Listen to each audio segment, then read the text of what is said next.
37, and March 2019 will be another 16. That will be the new record for PhDs in the faculty. And we help you with reference to the PhD from administration.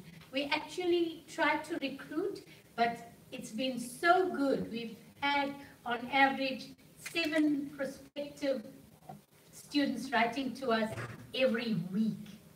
So the recruitment hasn't been a big drive as yet, but I suppose after this big lot of graduates, we will need to recruit next year.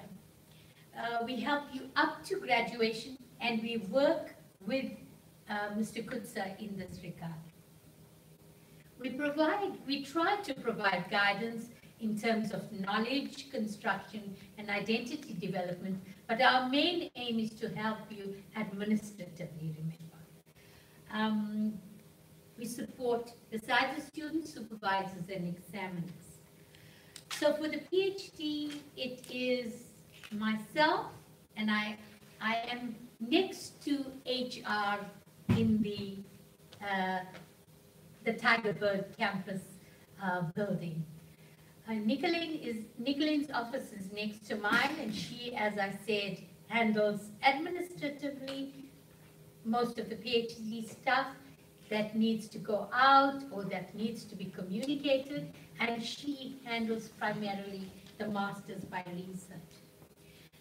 These are important resources that you should consult with reference to PhD studies and master's studies. It's a long program. The PhD is 5 years, but we have been getting so many students this year who are finishing in 3 years, and this is quite a good record. Of course, if you are unable to complete in the 5 years, it's not a big deal. Your supervisor can provide a letter of motivation 6 months into the 5th year that will go to Senate for approval. As you know, some studies take longer than your first year is primarily setting up your PhD, and some studies take longer than 4 years to complete. With a motivation, you may continue. So application is different from registration. You apply to our office, but you are registered by Mr. Johan Kutsa's office. So doctoral applications can be made until 30th November, and doctoral candidates may register in the first semester until 31st of March, and in the second semester until 30th of August. Mr. Kutsa does not accept any registration thereafter for administrative reasons. With the Masters by Research, all registrations are done by Mr. Kutsa's office. So Nicoline doesn't handle any registration matters. We have 2 options for applications in the PhD. It's option B, which is what used to be the old fast track, where you register as a result of bursary demands, scholarships, or because you need to get a letter from your government or university to attend our university to do the PhD, if you're an international student. These registrations, the option B, are done immediately. So obviously, they have to adhere to those times. They cannot be done out of those times. Option A is where you present a review, you have your full proposal, and those documents come to me once the review is complete.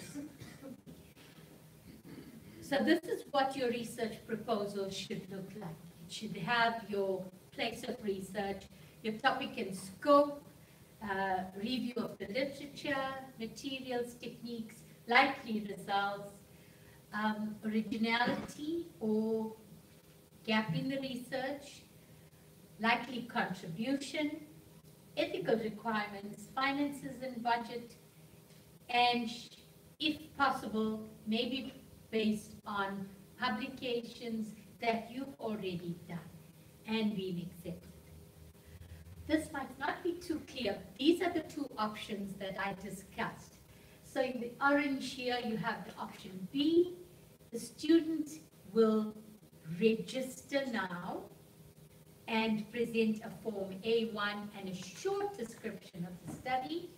And the student has 6 months to complete the review process and submit the full protocol. So by that stage, option A and option B coincide, and that is how option A pans out. You have the full application, you have a review committee, your review committee is selected by the head of the department in conjunction with the supervisor.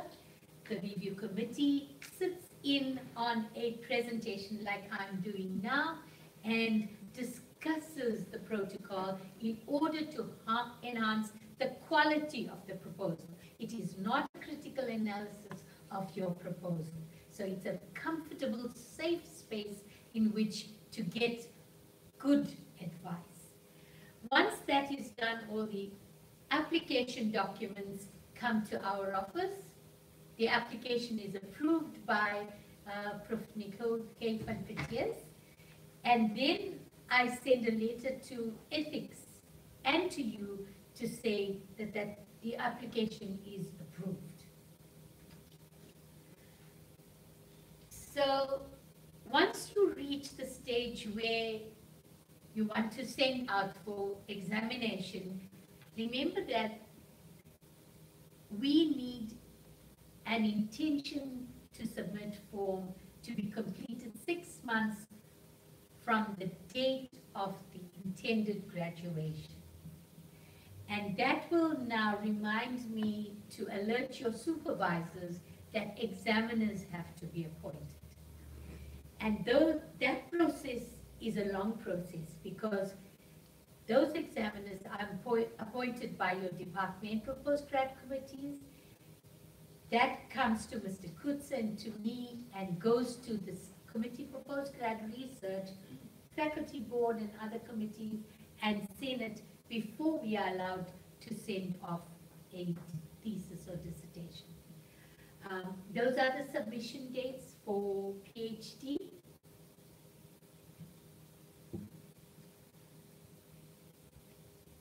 Two types of dissertations, the conventional dissertation, and the other one is a dissertation by publication. This is a highly contested area at the moment. Initially, from when I started and as at last year, you had to have at least 4 publications before you could submit a dissertation by publication.